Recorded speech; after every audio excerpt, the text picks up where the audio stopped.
Hey everybody, welcome back to the channel. Today's topic, we have a very special guest here. We're going to talk about how to ground Moldavite using Feng Shui. So I'm super excited to have Candice here.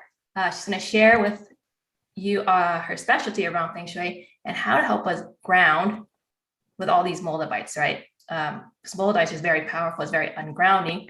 So learning Feng Shui is actually one of the techniques to really help us ground. So no further ado, let's introduce Candice. Hi, thank you so much. It's really nice to be here chatting with you. I really enjoy talking to you. I want to share with the viewers how I came across Candice was, so back around Chinese New Year this year, I got a really strong hit that a lot of money was coming through. And so the question that came through for me is like, what do I need to do to earn my first $1 million a year? And through meditation, the guidance is learn Feng Shui. And not only Feng Shui, but integrate it with Moldavite. And so since February, I've been deep diving into Feng Shui. And like I read a couple of books and I watched a ton of YouTube videos, and it just got really, really confusing. But I don't know why. One of your videos popped up like 2 weeks ago or last week, and you explain about the elements, and something about that just clicked. And intuition's like, go reach out to Candice. And lo and behold, you actually have a Moldavite. Yes. So yeah, I discovered, so my husband's super into stones and crystals, and I discovered that he had a Moldavite that he is not using for some because it can be very ungrounding. And he was like, "You can have it if you'd like it," and I said yes. Yeah, so Candice is just first starting with Moldavite. And so I'm excited with this episode because we're both bringing our specialty and our knowledge to merge this together, right? You want to tell a little bit more about yourself and what type of Feng Shui you practice? Yes. So again, Candice Berlanga, I'm a certified Feng Shui practitioner. I'm also a red ribbon professional with the International Feng Shui Guild, and I practice classical Feng Shui. So classical Feng Shui is more of an Eastern view of Feng Shui. So again, you kind of look online and you see that some Feng Shui practice where it's a fixed map, a fixed energy map, and it talks about different life areas. So the mapping I follow is a little bit different, kind of going with the Eastern philosophy of Feng Shui. So it's called classical Feng Shui. So that's what I practice. I'll share with you what I originally came across first during my research. Okay. I first came across the modern Feng Shui, which is something you just mentioned. So that's more on the Western side, and it works with the already set areas in the home, and they also integrate crystals and intuition. So I was studying that for a little bit, but the more I work with Moldavite, the more clear I became as a channel. It gradually led me to Eastern Feng Shui, the traditional route. So it's going back to the source of Feng Shui. So that's what I've been digging into much longer the last couple of months. And then this is where me and Candice connected. And so I'm so interested about learning about the classical side, especially you do something extra to the activation dates, looking at dates. I think that's super interesting too. So we can touch base on that later. But today we're going to talk about the foundation of Feng Shui and kind of give our viewers an idea of what it is and how we can use this to help ground with Moldavite. Awesome. So I do think it is important to note that even within the same like Eastern style of Feng Shui or even Western style of Feng Shui, even within those two schools of thought, there's different schools of thought. So there's so many different views on Feng Shui. And what I will say also is that start with what you connect with. And I think that'll lead people to a deeper understanding, whether it's the Eastern style or a Western style. I don't think one is right over the other. I always say whatever you're getting results with and what resonates with you is best for you to follow. So follow your own intuition when you're looking at Feng Shui and you're starting out with Feng Shui. I think it's very important to note. How do you describe Feng Shui simply? Like, what's the best way for a beginner to start to even look into feng shui? So I think even just looking at the very name of feng shui, it means wind and water, which comes from the old ancient texts, like one of the first feng shui texts that stated that qi or energy is carried by the wind or it's dispersed by the wind and it gathers at the boundaries of water. And so for that reason, a lot of people like to look at water and they say, water is good for feng shui. They kind of look at that, but that's a big clue into looking at feng shui in a holistic way and looking at it in terms of our environment also. So a lot of people tend to look at feng shui just the inside of their home. But feng shui actually started as a study of the environment and looking at the way people lived, which side of the mountain did they live on? Did they live near water? Could they protect themselves? And then from that, it evolved into actually tapping into energies within the earth and using essentially geomancy to put yourself in these like meridian spots so you're tapping into this energy. Another way to kind of describe feng shui and to give us a clue where to start is kind of looking at how feng shui is kind of categorized. So it's part of the system of the five arts of Chinese metaphysics. You have like Chinese medicine, you have your fate or destiny readings, you have divination, and you have one called mountain, which is a more esoteric view.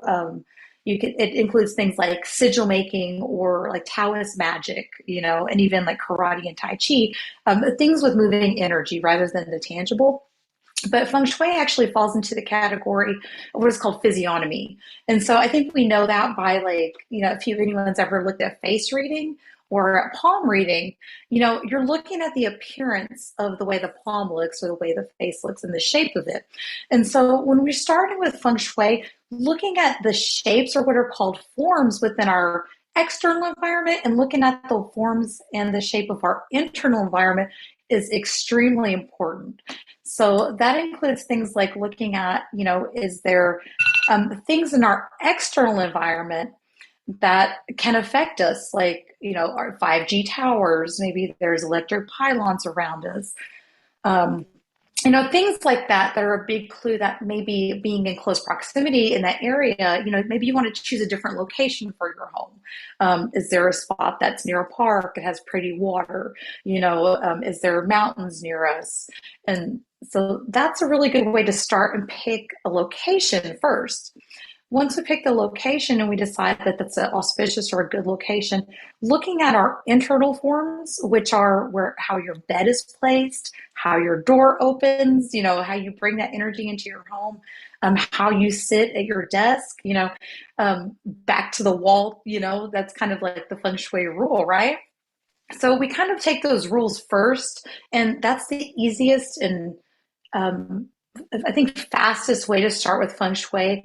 And then when you start learning that, then you can start adding like, okay, this is the southeast sector or this is this life area. So starting with the feng shui forms and looking at the way our space is set up is probably the most and fastest impactful way we can start with feng shui.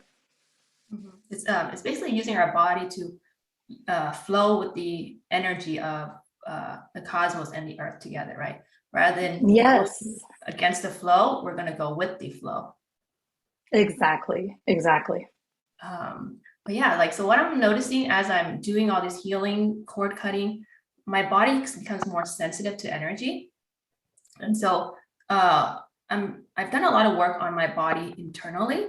But what I've noticed, when I'm starting to learn about the different sectors of the home, and seeing where my room is placed, it kind of explained on how it's amplifying a different energy, right? For me this year, it was not in a good sector. And so I just felt a lot more tired, a lot more drained. And then when I discovered about the charts, I said, okay, this just makes sense. It just amplified whatever I'm feeling, but amplified.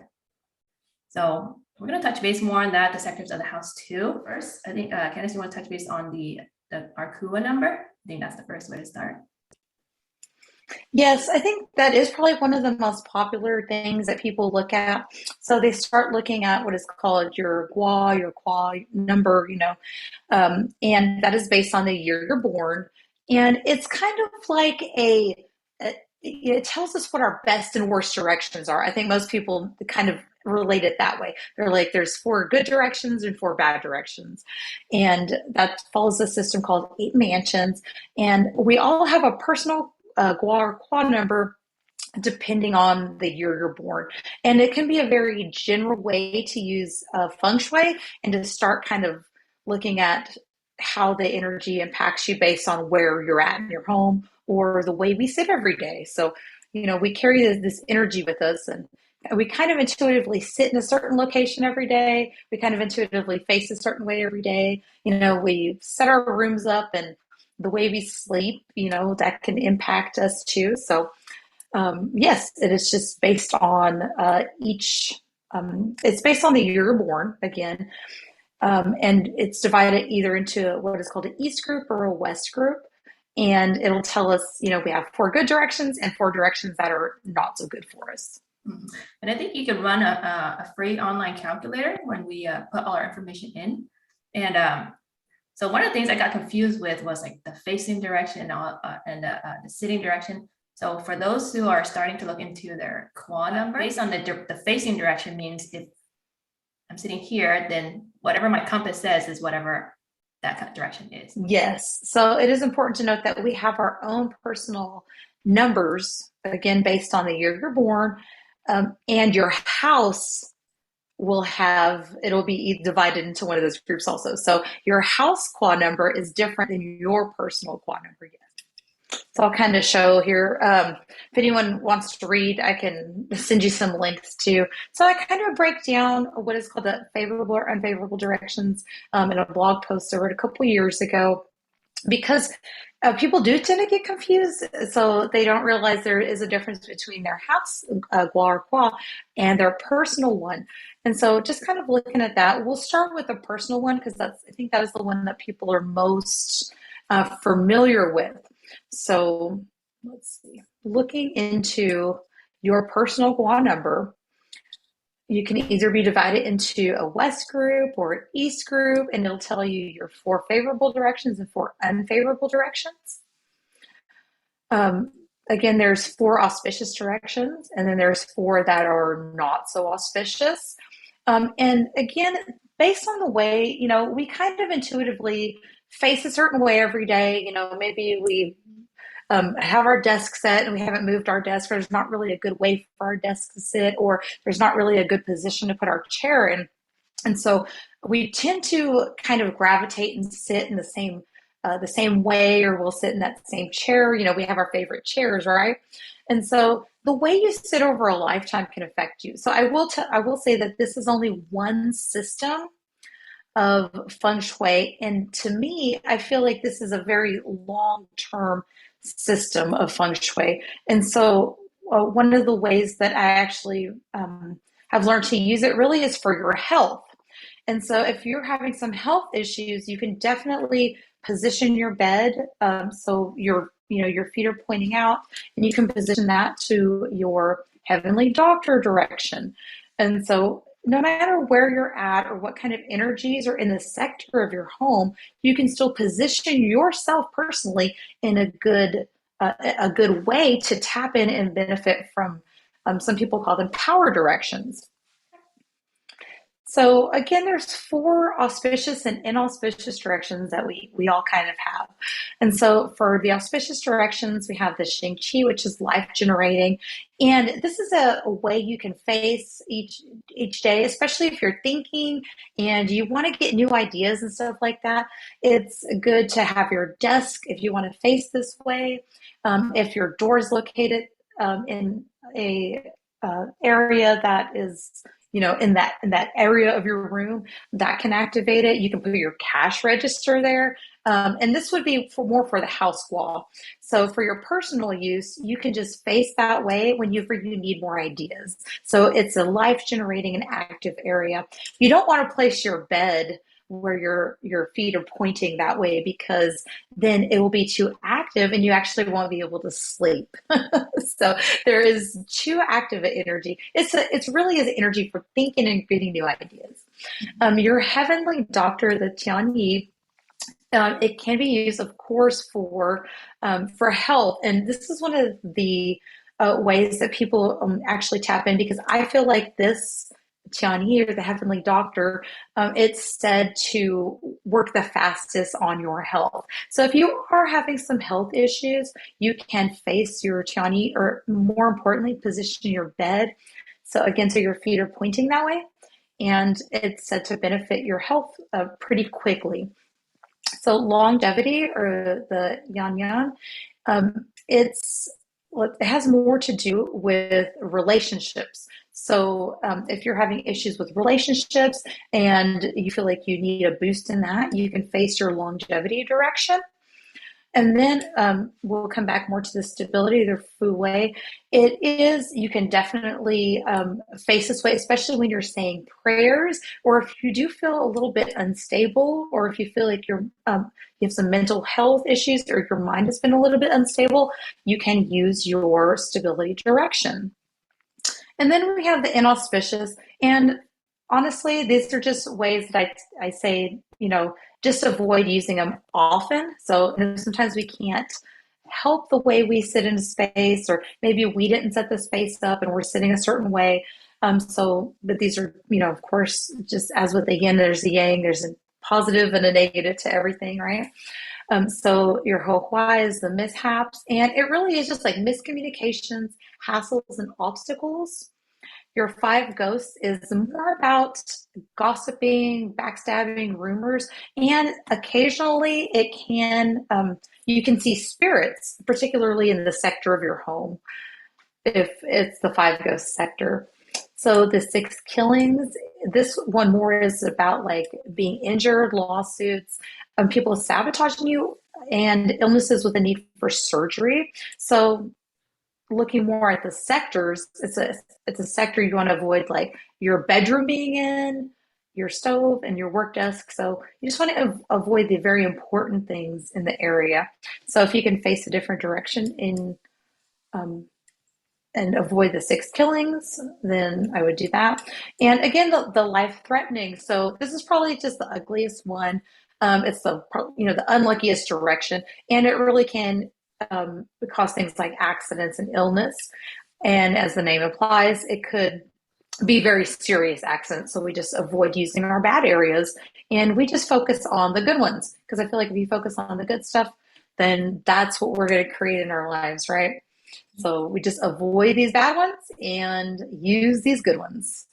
And you mentioned that with the eight mansions teachings, it's very fixed, right? Unlike another one that we're going to go over in a little bit that moves throughout the year. Yes. So eight mansions is a very long-term fixed energy. I think it's what's called an evergreen feng shui. And so no matter what the years change, if you renovate your home, eight mansions is always fixed based on the way your home is oriented on a piece of land, whether it faces north or south or east or west, right? So those areas are fixed within our home, and they're a very long-term energy. And so we'll feel the effects of sleeping in a certain sector. If we live in that house for, 20, 30 years, we're going to feel that effect. And that's why using the directions and orienting yourself and using your personal Qua number is very important, because you can orient yourself within a space, even if it's a more negative sector of your home. You can still orient your bed to face your Heavenly Doctor, or you can orient your bed to face your longevity direction.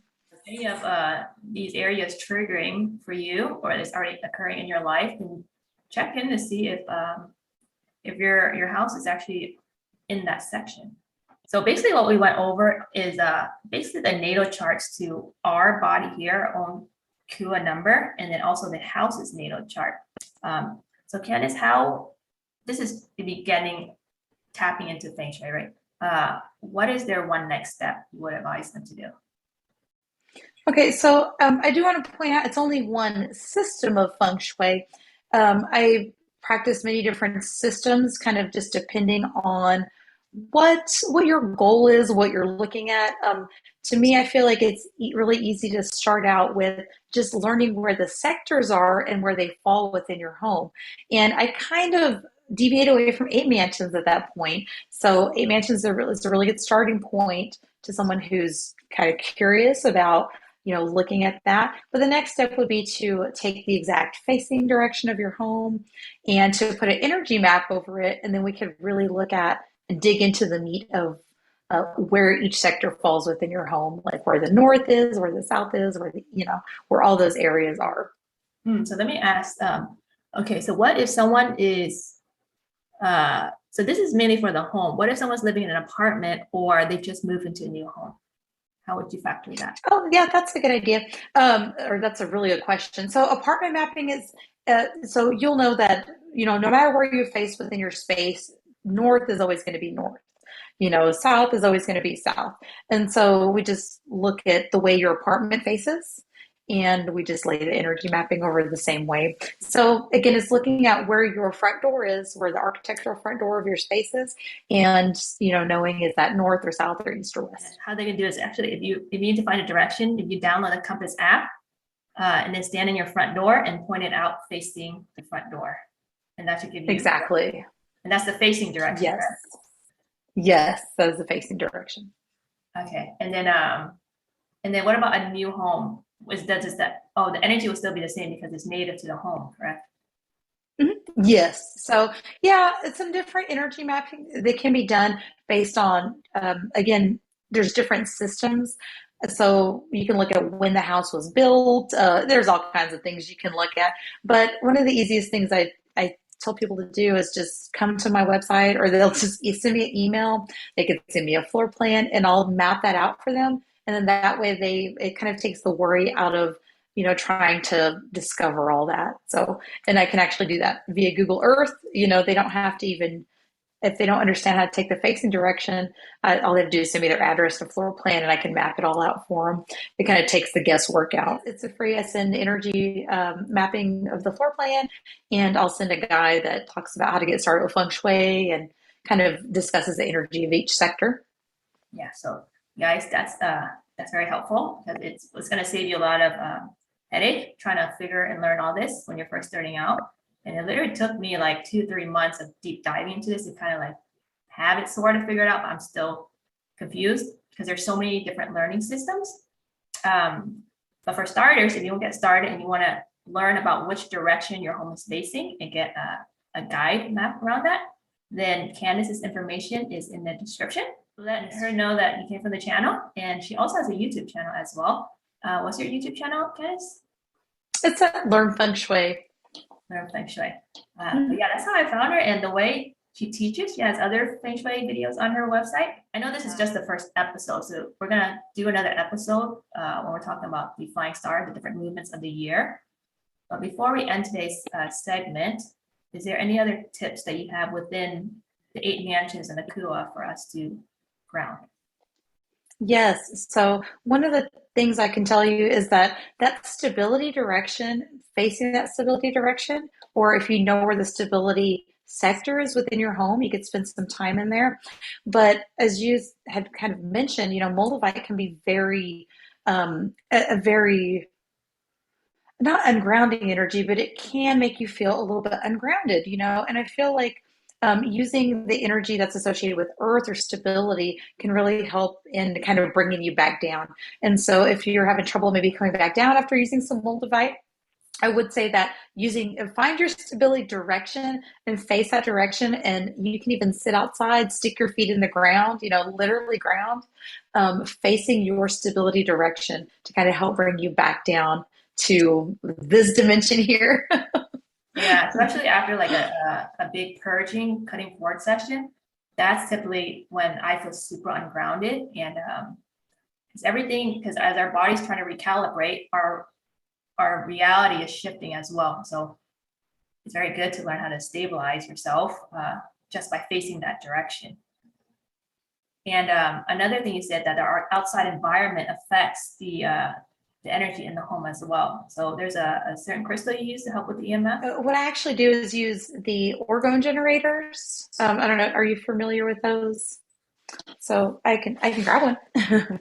But yes, I use orgone generators because sometimes we can't put a salt cure somewhere. Maybe we have animals that knock them over, or things like that. Maybe we can't necessarily put some of the other things we want to put out.